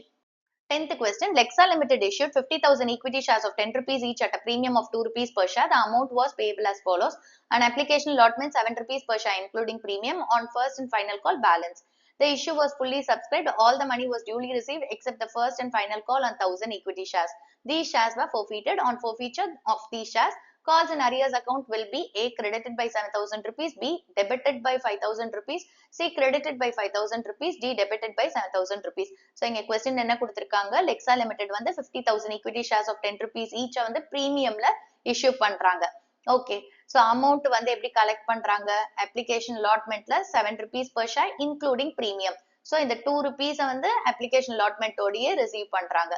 Okay. First and final call வந்து balance amount. So first and final call எவ்வளவு balance இருக்கு அப்படின்னு பாப்போமா? இப்ப 10 rupees face value, application allotment மணியோட face value எவ்வளவு? 2 rupees விட்டுருங்க, அது premium. அப்ப 5 rupees face value. So அதை மைனஸ் பண்ணா பாக்கி வருதுதான் நம்மளோட first and final call, which is 5 rupees. 10ல 5 rupees போச்சுன்னா 5 rupees நம்மளோட first and final call. Okay. So இந்த இஷ்யூ எல்லாம் fully subscribed, எல்லா பணமும் வந்துருச்சு except 1000 sharesக்கு வந்து ஃபர்ஸ்ட் அண்ட் ஃபைனல் கால் மணி வரல. அதனால இந்த 1000 ஷேர்ஸையும் ஃபோர்ஃபீட் பண்றாங்க. ஓகேவா? இப்ப நம்மள என்ன கேட்டிருக்காங்கன்னா, ஃபோர்ஃபீச்சர் என்ட்ரியில கால்ஸ் அண்ட் அரியாஸ் அக்கௌண்ட்டை நம்ம டெபிட் பண்ணுவோமா, கிரெடிட் பண்ணுவோமா, அதே மாதிரி என்ன அமௌண்ட் வச்சு பண்ணுவோம் அப்படின்னு கேட்டிருக்காங்க. ஓகே. சோ இப்போ நம்ம வந்து ஃபோர்ஃபீச்சர் என்ட்ரி போட்டு கண்டுபிடிக்கலாம். இங்க வந்து ஃபர்ஸ்ட் அண்ட் ஃபைனல் கால் அப்படின்னு கொடுக்காம calls and arrears account open பண்ண சொல்லியிருக்காங்க. சோ ஃபர்ஸ்ட் அண்ட் ஃபைனல் கால்னு எழுதுறதுக்கு பதிலா நம்ம என்ன எழுதுவோம்? கால்ஸ் அண்ட் அரியாஸ் அக்கௌண்ட் அப்படின்னு எழுதுவோம். ஓகே. இப்போ நம்ம ஃபோர்ஃபீச்சர் என்ட்ரி போடும்போது நம்ம ரெண்டு கேஸ் யோசிக்கணும். ஒண்ணு வந்து பார்ல இஷ்யூ பண்ணிருக்காங்களா, பிரீமியம்ல இஷ்யூ பண்ணிருக்காங்களா. சோ இங்க பாத்தீங்கன்னா பிரீமியம்ல இஷ்யூ பண்ணிருக்காங்க. ஓகே. பிரீமியம்ல இஷ்யூ பண்ணா அதுலயும் ரெண்டு கேஸ் இருக்கு. பிரீமியம் அமௌண்ட் ரிசீவ் ஆயிடுச்சா, பிரீமியம் அமௌண்ட் ரிசீவ் ஆகலையா? பிரீமியம் அமௌண்ட் இங்க என்னாச்சு? ரிசீவ் ஆயிடுச்சு. ஏன்னா first and final call amount தான் பே பண்ணல. சோ அதுல பிரீமியம் கிடையாது. அப்ப அப்ளிகேஷன் அலாட்மெண்ட் பிரீமியம் பே பண்ணிட்டாங்க. அப்போ பிரீமியம் வந்து ரிசீவ் ஆயிடுச்சுன்னு சொல்லி அந்த ஃபோர்ஃபீச்சர் என்ட்ரியை போட போறோம். சோ என்ட்ரி வந்து share capital account debit. Okay. To forfeited shares to calls and arrears account. இப்போ ஷேர் கேபிட்டல்ல என்ன அமௌண்ட் போடுவோம்? கால்ட் அப் வேல்யூ போடுவோம். சோ இங்க கால்ட் அப் எந்த அமௌண்ட் வரைக்கும் called up? First and final call pay பண்ணலன்னு சொல்றாங்க. அப்ப மொத்த 10 rupeesமே கால்ட் அப். சோ அப்போ எவ்வளவு ஷேர்ஸ் ஃபோர்ஃபீட் பண்றாங்க? 1000 into 10 rupees, 10,000 rupees நம்ம ஷேர் கேபிட்டல்ல போடுறோம். இப்போ ஃபோர்ஃபீட்டட் ஷேர்ஸ்ல எவ்வளவு அமௌண்ட் போடணும்? எது வரைக்கும் ரிசீவ் பண்ணிருக்காங்களோ அதுதான் ஃபோர்ஃபீட்டட் ஷேர்ஸ்க்கு போகும். பட் பிரீமியமா போடக்கூடாது. அப்ப paid up without premium. So 7 rupeesல இருந்து 2 rupees லெஸ் பண்ணிருங்க. அப்ப 5 rupees தான் ரிசீவ் பண்ணிருக்காங்க. இப்ப 1000 into 5, 5,000 rupees. கால்ஸ் அண்ட் அரியர்ஸ்ல பாக்கி 5 rupees. அதாவது இந்த ஃபர்ஸ்ட் அண்ட் ஃபைனல் கால் மணி வரல, அதை போட போறோம். So 1000 into 5, 5,000 rupees. அப்ப நம்மளுக்கு ஆன்சர் என்ன வரும்? என்ன கேட்டிருக்காங்க? ஃபோர்ஃபீச்சர் அக்கௌண்ட், அதாவது ஜர்னல் என்ட்ரியில வந்து கால்ஸ் அண்ட் அரியர்ஸ் அக்கௌண்ட்டை என்ன பண்ணுவோம்? சோ இங்க என்ன பண்ணிருக்கோம்? கிரெடிட் பண்ணிருக்கோம். என்ன அமௌண்ட் வச்சு கிரெடிட் பண்ணிருக்கோம்? 5,000. அப்போ ஆப்ஷன் சி தான் correct. credited by 5,000 rupees. 11th question. Minimum subscription for allotment of shares as per Securities and Exchange Board of India guidelines cannot be less than 90% of which of the following capital? A. reserve capital, B. nominal capital, C. subscribed capital, D. issued capital. So என்ன கேட்டிருக்காங்க அப்படின்னா, செபியோட guidelines படி allotment of ஷேர்ஸோட minimum subscription வந்து எந்த கேபிட்டலோட 90%க்கு கம்மியா இருக்கக்கூடாது அப்படின்னு கேட்டு 4 ஆப்ஷன் கொடுத்திருக்காங்க. நம்ம வந்து ஏற்கனவே share capital, authorised capital, issued capital, subscribe கேபிட்டல்னா என்னன்னு பார்த்துட்டோம். இப்போ ஒரு எக்ஸாம்பிள் பாருங்க. ஒரு கம்பெனி வந்து 5 lakh rupees கேபிட்டல் வேணும். ஸோ அதனால அவங்க 50,000 ஷேர்ஸ் ஆஃப் 10 rupees ஈச் அப்படின்னு சொல்லி ஆஃபர் பண்றாங்க. இப்போ பப்ளிக் என்ன செய்வாங்க, எவ்வளோ நம்பர் ஆஃப் ஷேர்ஸ் அவங்க இஷ்யூ பண்ணிருக்காங்களோ அதுக்கு அப்ளை பண்ணுவாங்க. ஓகே, ஸோ இப்போ இதுல 3 கேஸ் இருக்கு. ஓகே, கேபிட்டல் சப்ஸ்கிரிப்ஷன்ல, அதாவது இந்த சப்ஸ்கிரைப் கேபிட்டல் இருக்குல்ல, அதுல நம்மளுக்கு 3 கேஸ் இருக்கு. ஒண்ணு வந்து ஃபுல் சப்ஸ்கிரிப்ஷன், இன்னொன்னு அண்டர் சப்ஸ்கிரிப்ஷன், இன்னொன்னு ஓவர் சப்ஸ்கிரிப்ஷன். ஓகே, இப்ப வந்து கம்பெனி 50,000 ஷேர்ஸ் இஷ்யூ பண்ணாங்க, பப்ளிக் அப்ளை பண்றதும் 50,000 ஷேர்ஸ் அப்படிங்கும் போது இது ஃபுல் சப்ஸ்கிரிப்ஷன். எவ்வளோ ஷேர்ஸ் வந்து கம்பெனி இஷ்யூ பண்ணாங்களோ அதே நம்பர் ஆஃப் ஷேர்ஸ் வந்து பப்ளிக் அப்ளை பண்ணிட்டாங்க அப்படின்னா full subscription. Next under subscription அப்படின்றது, இங்க கம்பெனி 50,000 ஷேர்ஸ் இஷ்யூ பண்ணிருக்காங்க, பட் பப்ளிக் அப்ளை பண்ணிருக்கிறது 48,000 ஷேர்ஸ்க்கு தான் அப்ளை பண்ணிருக்காங்க. சோ 50,000 ஷேர்ஸ் இஷ்யூ பண்ண இடத்துல பப்ளிக் வந்து 48,000க்கு தான் அப்ளை பண்ணிருக்காங்க. சோ இது அண்டர் சப்ஸ்கிரிப்ஷன். ஓவர் சப்ஸ்கிரிப்ஷன் அப்படின்றது இஷ்யூ பண்ணது 50,000 ஷேர்ஸ், பட் பப்ளிக் அப்ளை பண்ணது 60,000 ஷேர்ஸ். ஓகே, சோ அப்போ இஷ்யூ பண்ணதை விட ஜாஸ்தியா பப்ளிக் அப்ளை பண்ணிருக்காங்க ஷேர்ஸ்க்கு, சோ அது ஓவர் சப்ஸ்கிரிப்ஷன். இந்த ஒவ்வொரு கேஸ் ஆஃப் சப்ஸ்கிரிப்ஷனுக்கும் எப்படி வந்து கம்பெனி அதோட அக்கௌண்டிங் ட்ரீட்மெண்ட்டை ஃபாலோ பண்ணணும்னு பார்க்கலாம். ஃபுல் சப்ஸ்கிரிப்ஷனா இருக்கும்போது ஒரு ப்ராப்ளமும் இல்லை, ஏன்னா இஷ்யூ பண்ணதும் சேம், பப்ளிக் அப்ளை பண்ணதும் சேம். ஸோ அது வந்து நார்மலா நம்ம என்ன என்ட்ரிஸ் போடுவோமோ அதே தான் வரும். ஓவர் சப்ஸ்கிரிப்ஷன் பாத்தீங்கன்னா இஷ்யூ பண்ணது 50,000 ஷேர்ஸ், பட் பப்ளிக் அப்ளை பண்ணது 60,000 ஷேர்ஸ். ஸோ கம்பெனி வந்து எவ்வளவு ஷேர்ஸ் இஷ்யூ பண்ணிருக்காங்களோ அது வரைக்கும் தான் அலாட் பண்ண முடியும், அதை தாண்டி அலாட் பண்ண முடியாது. அப்ப இந்த கேஸ்ல கம்பெனி என்ன பண்ணும் அப்படின்னு பார்க்கலாம். சோ ஃபர்ஸ்ட் என்ட்ரி பாத்தீங்கன்னா bank account to share application வரும் இல்லையா, அது அதே மாதிரிதான், பட் அப்ளை பண்ணும்போது 60,000 ஷேர்ஸ் அப்ளை பண்ணிருக்காங்க. சோ அப்ப 60,000 ஷேர்ஸுக்குமே அவங்க வந்து அப்ளிகேஷன் மணி பே பண்ணிருப்பாங்க. சோ பேங்க் டு ஷேர் அப்ளிகேஷன்ல 60,000 rupees into share application money போட்டுருவோம். அது ஃபர்ஸ்ட் என்ட்ரி. செகண்ட் என்ட்ரியில தான் நம்ம வந்து இதை அட்ஜஸ்ட் பண்ண போறோம். அதுக்கு நம்மளுக்கு 3 கேஸ் இருக்கு, 3 வழி இருக்கு. அதுல ஏதாவது ஒரு வழி வந்து அந்த கம்பெனி ஃபாலோ பண்ணிக்கும். ஓகே, லைக் ஃபர்ஸ்ட் ஒன் வந்து ரிஜெக்ஷன் ஆஃப் எக்ஸஸ் அப்ளிகேஷன், அதாவது எக்ஸஸா வந்து 10,000 ஷேர்ஸை வந்து அது என்ன பண்ணிட முடியும், ரிஜெக்ட் பண்ணிட முடியும், அதாவது ரீஃபண்ட் பண்ணிட முடியும். இன்னொன்னு பாத்தீங்கன்னா partial or pro rata allotment, ratio பேசிஸ்ல அலாட் பண்ணிரும். தேர்ட் ஒன் பாத்தீங்கன்னா combination of rejection and pro rata allotment. So இந்த ஃபர்ஸ்ட் மெத்தட் அண்ட் செகண்ட் மெத்தட தேர்ட் மெத்தடா, அதாவது இந்த ஃபர்ஸ்ட் அண்ட் செகண்ட் மெத்தட கம்பைன் பண்ணி தேர்ட் மெத்தடா எடுத்துக்கிறாங்க. ஓகே, இப்போ rejection of excess application. So first entry மூணுத்துக்குமே காமன் தான், எந்த மெத்தடா இருந்தாலுமே காமன் தான், bank account to share application. But amount போடும்போது என்ன செய்வோம், எவ்வளோ ஷேர்ஸ் அவங்க அப்ளை பண்ணிருக்காங்களோ, ஸோ இந்த கேஸ்ல 60,000 ஷேர்ஸ் இன்டூ அப்ளிகேஷன் மணி அப்படின்னு போட்டுருவோம், அது காமன். செகண்ட் என்ட்ரியில தான் இந்த அட்ஜஸ்ட்மெண்ட்டை நம்ம பண்ண போறோம். ஸோ இங்க என்ன பண்றாங்க, எக்ஸஸா வந்த அப்ளிகேஷனை ரீஃபண்ட் பண்றாங்க. நம்ம இப்ப ரிசீவ் பண்ணும்போது என்ன என்ட்ரி போட்டோம், பேங்க் டு ஷேர் அப்ளிகேஷன். திருப்பி நம்ம ரீஃபண்ட் பண்ணும்போது உல்டா entry, share application to bank. Okay, so அப்போ share application account debit to share capital to bank account. So share அப்ளிகேஷன்ல இந்த 60,000 ஷேர்ஸ் இன்டூ எவ்வளவு அப்ளிகேஷன் மணியோ அது இங்க வரும். ஷேர் கேபிட்டல்ல 50,000 ஷேர்ஸ்க்கான அப்ளிகேஷன் மணியை நம்ம இங்க போட்டுருவோம் ஷேர் கேபிட்டல். பேங்க்ல 10,000 rupees எக்ஸஸ், சாரி 10,000 ஷேர்ஸ் எக்ஸஸா இருக்குல்ல, அதுக்கான அப்ளிகேஷன் மணியை நம்ம திருப்பி ரீஃபண்ட் பண்றோம். ஸோ டு பேங்க் அந்த ரீஃபண்ட் அமௌண்ட்டை போட்டுருவோம். ஓகே, நெக்ஸ்ட் வந்து partial or pro rata allotment. Partial or pro rata அலாட்மெண்ட்னா இந்த எக்ஸஸா வந்த 10,000 ஷேர்ஸை வந்து அவங்க அலாட் பண்ணிருவாங்க. ஆனா அந்த அமௌண்ட் என்ன செய்வாங்கன்னா ஷேர் அலாட்மெண்ட், அதாவது நெக்ஸ்ட் கால் என்னவோ அலாட்மெண்டா இருந்தா அலாட்மெண்ட், இல்ல அடுத்த கால் ஃபர்ஸ்ட் கால்னா அந்த காலுக்கு டிரான்ஸ்ஃபர் பண்ணிருவாங்க. ஓகே, சோ இப்போ என்ட்ரி வந்து share application account debit to share capital to share allotment to calls in advance.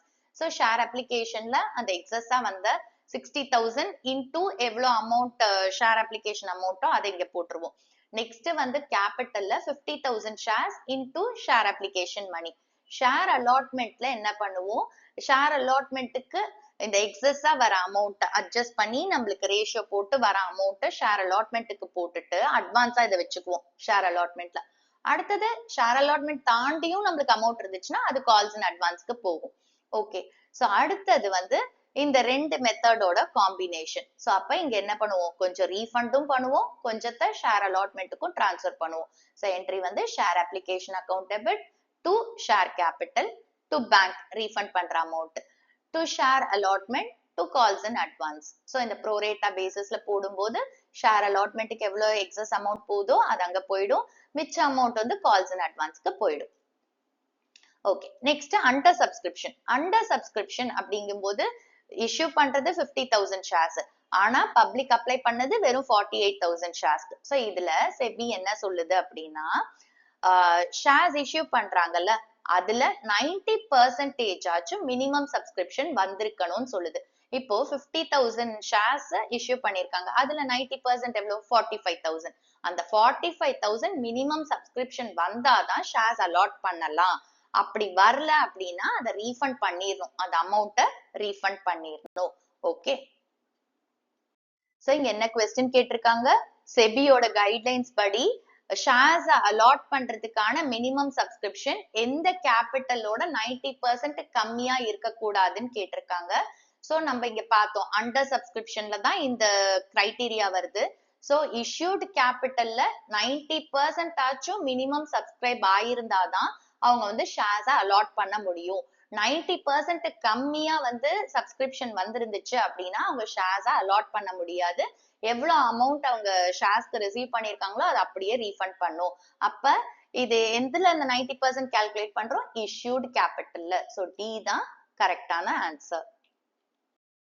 12th question, KLB Limited forfeited 3,000 shares of 10 rupees each, 8 rupees per share called up for non-payment of first call of 2 rupees per share. All these shares were reissued at 7 rupees per share, 8 rupees paid up. The amount transferred to capital reserve account will be A 18,000 rupees, B 24,000 rupees, C 15,000 rupees, D 3,000 rupees. So KLB வந்து 3,000 shares forfeit பண்றாங்க, அதோட face value வந்து 10 rupees. Okay, இந்த 10 rupeesல அவங்க 8 rupees வரைக்கும் தான் கால் அப் பண்ணிருக்காங்க. கால் பண்ண 8 rupeesல 2 rupees ஃபர்ஸ்ட் கால் மணி பே பண்ணல, சோ அதனால forfeit பண்ணிருக்காங்க. இந்த 3,000 ஷேர்ஸையுமே அவங்க வந்துட்டு 7 rupees per share அப்படின்னு சொல்லி ரீஇஷ்யூ பண்றாங்க. 8 rupees paid up, அதாவது 8 rupees paid up 7 rupees per share reissue பண்றாங்க. சோ அப்ப ரீஇஷ்யூ பண்ணும்போது பார்ல பண்றாங்களா, பிரீமியம் பண்றாங்களா, இல்ல டிஸ்கவுண்ட்ல பண்றாங்களா?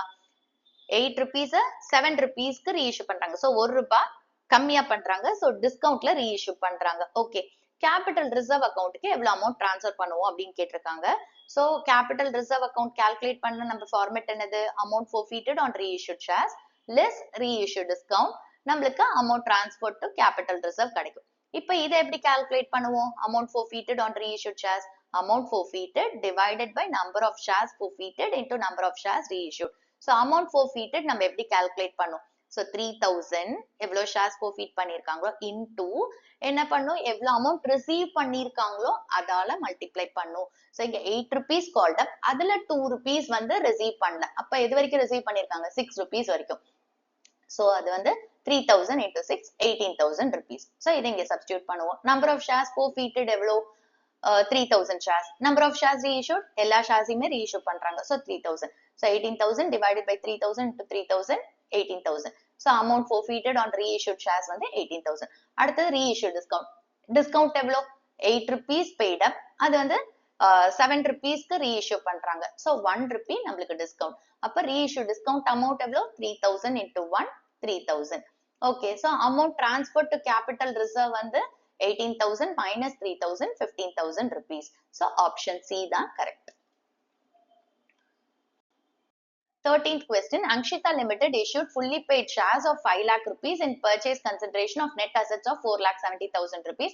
The balance of 30,000 rupees will be dashed to dash account. A debited goodwill, B debited capital reserve, C credited capital reserve, D credited general reserve. So இங்க என்ன கொடுத்திருக்காங்க, Ankshita Limited வந்து நெட் அசெட்ஸ பர்ச்சேஸ் பண்ணிருக்காங்க. Net அசெட்ஸ்னா என்ன அர்த்தம், ஒரு running பிசினஸ purchase பண்ணிருக்காங்க, அப்பதானே அசெட்ஸ் நம்மளுக்கு வரும். நெட் அசெட்ஸ்ங்கிறது அசெட்ஸ் மைனஸ் லைபிலிட்டிஸ் 4,70,000. சோ அதுக்கு வந்து அங்ஷிதா லிமிடெட் 5 lakh rupees வந்து பர்ச்சேஸ் கன்சிடரேஷனா கேஷா கொடுக்கறதுக்கு பதிலா ஷேர்ஸா இஷ்யூ பண்ணிருக்காங்க.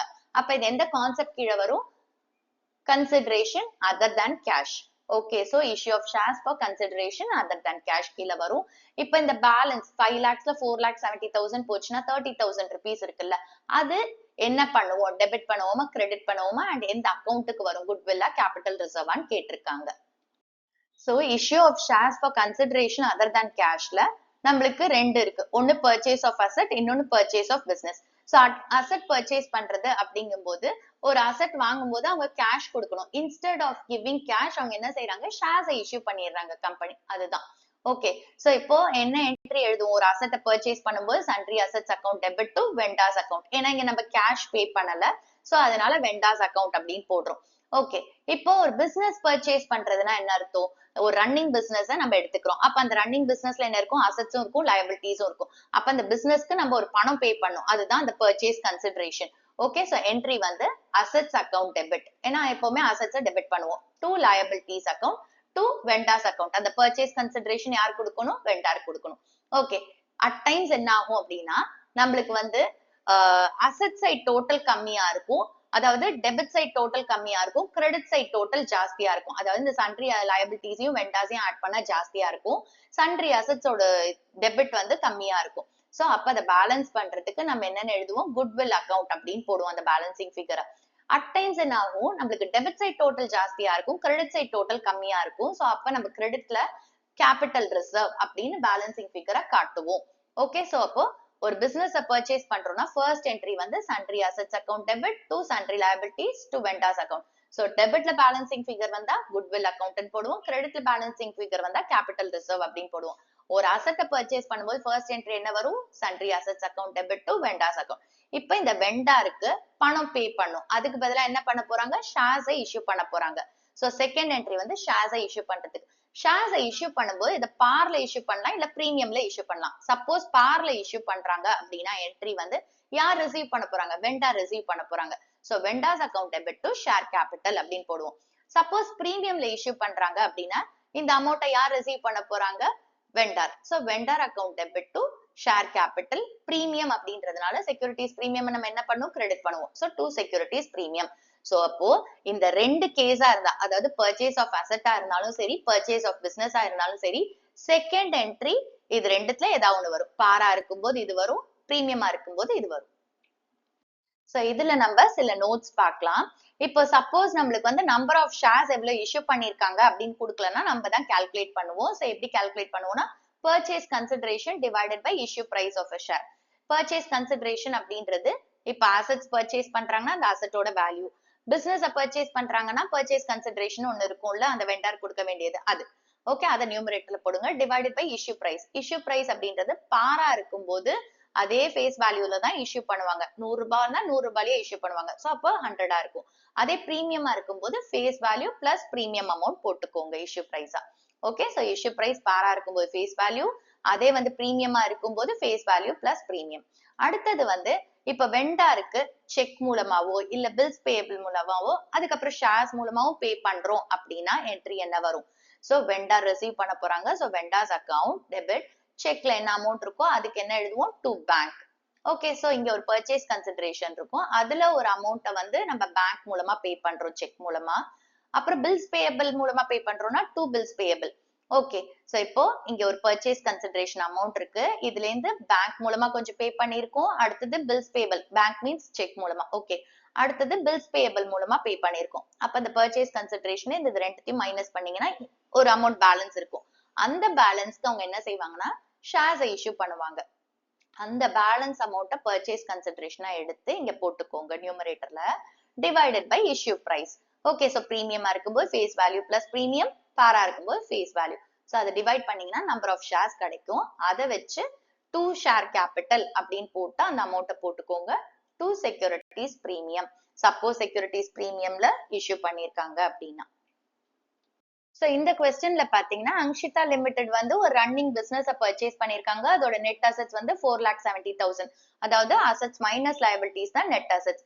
அண்ட் அதோட பர்ச்சேஸ் கன்சிடரேஷன் 5 lakhs. சோ எந்த வெண்டார் கிட்ட அவங்க வாங்கியிருக்காங்களோ அங்க 5 lakhs கொடுக்கணும், அதுக்கு பதிலா அவங்க வந்து ஷேர்ஸ் இஷ்யூ பண்றாங்க. சோ இந்த பேலன்ஸ் அமௌண்ட் இருக்குல்ல 5 lakhs மைனஸ் 4,70,000 30,000, இத வந்து நம்ம என்ன பண்ணுவோம் அப்படின்னு கேட்டிருக்காங்க. சோ அந்த ஃபர்ஸ்ட் ஜேர்னல் இருக்குல்ல, நம்ம வந்து பிசினஸ் பர்ச்சேஸ் பண்ணா கன்சிடரேஷன் அதர் than கேஷ்க்கு ஒரு ஃபர்ஸ்ட் ஜேர்னல் பார்த்தோம்ல, assets account debit to liabilities to vendors. Suppose நம்மளுக்கு பேலன்சிங் ஃபிகர் டெபிட்ல வந்துச்சுன்னா குட்வில்னு போடுவோம், அதே கிரெடிட்ல வந்துச்சுன்னா கேபிட்டல் ரிசர்வ்னு போடுவோம். அந்த என்ட்ரியை போட்டு இதை கண்டுபிடிக்கலாம். So sundry assets account debit எவ்வளவு கொடுத்திருக்காங்க, 4,70,000. டு லயபிலிட்டிஸ் எதுவும் இல்லை, அதுதான் நெட் அசெட்ஸ்ன்னு கொடுத்துட்டாங்க. To vendor 5 lakh rupees. இப்ப நம்மளுக்கு 30,000 rupees எந்த சைடு பேலன்சிங் ஃபிகர் வருது? டெபிட்ல. சோ அப்போ இது என்னன்னு சொல்லுவோம் நம்ம? குட்வில் அக்கவுண்ட் அப்படின்னு சொல்லுவோம். அப்ப இங்க ஆப்ஷன் எது கரெக்ட்? குட்வில் அக்கவுண்ட டெபிட் பண்ணிருக்கோம் 30,000னால. So option A, debited goodwill. Okay. So இந்த 1 மார்க் கொஸ்டின்ஸ் எல்லாம் ப்ரீவியஸ் இயர் போர்ட் பேப்பர்ஸ்ல கேட்டது. இதோட கான்செப்ட்ஸ் அண்ட் அதுக்கான சொல்யூஷன் எக்ஸ்பிளனேஷன்ஸ்லாம் உங்களுக்கு நல்லா புரிஞ்சுச்சான்னு கமெண்ட் பாக்ஸ்ல சொல்லுங்க. ஓகே, நீங்களும் சம்ஸ பிராக்டிஸ் பண்ணுங்க. நிறைய சம்ஸ் எடுத்து போட்டு பாருங்க. இந்த மாதிரி மாடல் எல்லாம் எது ரிப்பீட்டடா வருது நம்மளுக்கே தெரியுது இல்ல. சோ அதெல்லாம் எடுத்து வச்சு போட்டு பாருங்க. பிராக்டிஸ் பண்ணுங்க. நிறைய எழுத உங்களுக்கு வந்து கால்குலேஷன் மிஸ்டேக் வராது. அதே மாதிரி அடுத்தடுத்த ஸ்டெப் என்னங்கிறது புரியும். கான்செப்டும் சீக்கிரம் ரிலேட் ஆகும். டைம் மேனேஜ்மெண்ட் இருக்கும். சோ பிராக்டிஸ் இல்லாம, அதாவது எழுதி பார்க்காம இருந்தீங்கன்னா அக்கௌண்ட்ஸ் போடுறது ரொம்ப கஷ்டம். ரீட் பண்ணாலாம் வராது. நிறைய நம்மளுக்கு பிராக்டிக்கலா போடும்போது டவுட்ஸ் நிறைய வரும். அதே நம்ம முன்னாடியே பிராக்டிஸ் பண்ணிட்டோம் அப்படின்னா டவுட்ஸ் எல்லாம் அங்கேயே கிளாரிஃபை ஆயிரும். சோ அதனால நிறைய பிராக்டிஸ் பண்ணுங்க. அண்ட் அதே மாதிரி பிரசன்டேஷன் நீட்டா பண்ணுங்க. ஓகேவா? எக்ஸாம்ல அது ரொம்ப முக்கியம். இப்ப இந்த எம்சிக்யூஸ்க்கெல்லாம் நீங்க எந்த ஆப்ஷன் செலக்ட் பண்றீங்களோ, இப்ப 1A கரெக்டான ஆப்ஷன் அப்படின்னா ஏங்கிறத மென்ஷன் பண்ணுங்க. வெறும் 1 அந்த வேல்யூ மட்டும் போடாம, வேல்யூ போடும்போது கூடவே அது எந்த option A, B, C, D அதுல எந்த ஆப்ஷன்ங்கிறதையும் மென்ஷன் பண்ணுங்க எக்ஸாம் பேப்பர்ல. ஓகேவா? தேங்க்ஸ் ஃபார் வாட்சிங் த வீடியோ.